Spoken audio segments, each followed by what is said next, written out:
Kita langsung menuju ke rekan Bahrul Latukonsina langsung dari kawasan Ibu Kota Nusantara, Kalimantan Timur. Selamat siang Bahrul, silakan dengan informasi Anda. Ya baik, selamat siang Leni dan juga saudara. Saat ini kami tengah berada di kantor TVRI Nusantara di kawasan inti pusat pemerintahan Ibu Kota Nusantara. Tentunya kami memiliki sejumlah informasi untuk Leni dan juga saudara di Lensa IKN. Untuk informasi pertama adalah otorita Ibu Kota Nusantara terus mendapatkan dukungan dari mitra-mitra strategis, salah satunya dari Bandar Anggaran atau Banggar DPR RI yang telah melakukan kunjungan di Ibu Kota Nusantara. Kepala Otorita Ibu Kota Nusantara Basuki Hadimulyono mengungkapkan pada tahap kedua ini difokuskan pembangunan pada kawasan yudikatif dan legislatif. Dapat kami sampaikan untuk pembagian ini berada dalam 3 batch, yakni untuk batch pertama adalah pada tahun 2025, yakni konstruksi ini sudah mencapai angka 75%. Sementara untuk batch kedua yakni dilakukan pada 2 tahun, yakni 2025 hingga 2027, dan saat ini dalam proses kontrak dengan penyedia jasa, dan perlu dikatakan untuk saat ini terkontrak 3 paket fisik dan 6 paket manajemen konstruksi sementara. Untuk batch ketiga yakni adalah batch pada tahun 2026 hingga 2028 ini berada pada tahap persiapan tender. Tentunya ini menjadi langkah dari Otorita Ibu Kota Nusantara untuk memastikan pelaksanaan Perpres nomor 79 tahun 2025 tentang pemutakhiran rencana kerja pemerintah tahun 2025.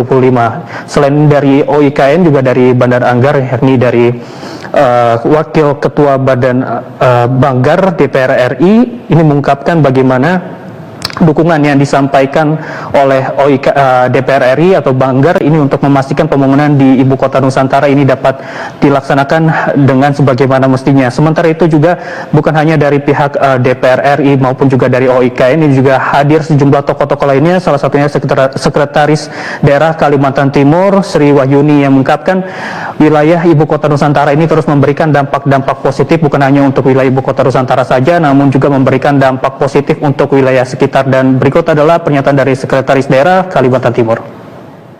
Ketika pembangunan IKN dilakukan, maka dampaknya juga ke daerah lain. Misalnya Pulau Sulawesi yang memberikan pasokan material. Bahkan saya dengar sampai dengan Pulau Papua.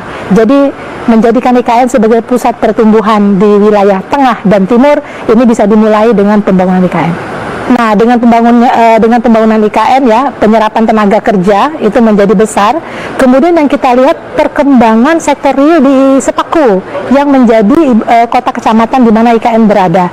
Kita melihat masyarakat mulai tumbuh, usaha akomodasi, kemudian juga restoran-restoran ini juga mulai tumbuh, dan ikutannya perjalanan-perjalanan wisata ke IKN ini juga sudah mulai tumbuh berkembang.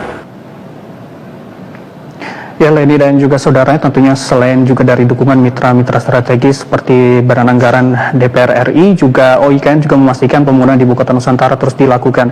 Salah satu tentunya yang difokuskan adalah terkait dengan pencapaian Indonesia Emas 2045. Salah satu yang dilakukan oleh OIKN yang disampaikan oleh Deputi Sosial Budaya dan Pemberdayaan Masyarakat Alibuddin, yang memang mengungkapkan salah satunya adalah terkait persiapan anak-anak muda atau generasi selanjutnya untuk dapat menguasai bahasa asing, salah satunya tentunya bahasa Inggris. Deputi Sosbud dan Pemberdayaan Masyarakat Alibuddin mengungkapkan salah satu yang perlu diperhatikan adalah golden age anak, yakni dari usia 0 hingga 5 tahun yang sangat penting. Karena itu yang mengungkapkan bagaimana peran orang tua untuk memastikan anak-anak ini sudah terbiasa memahami ilmu dasar terkait dengan penguasaan bahasa asing. Namun ia mengungkapkan juga bukan hanya terkait dengan orang tua, bagaimana juga pentingnya peran dari guru-guru di sekolah dasar juga sudah harus adanya pemahaman yang lebih baik terkait dengan bahasa Inggris. Oleh karena itu ia mengungkapkan juga proses selanjutnya adalah memastikan sosialisasi yang baik untuk guru-guru untuk memastikan mereka juga dapat mendukung perkembangan bahasa asing, minimal 1 bahasa asing untuk dapat dikuasai oleh anak-anak muda.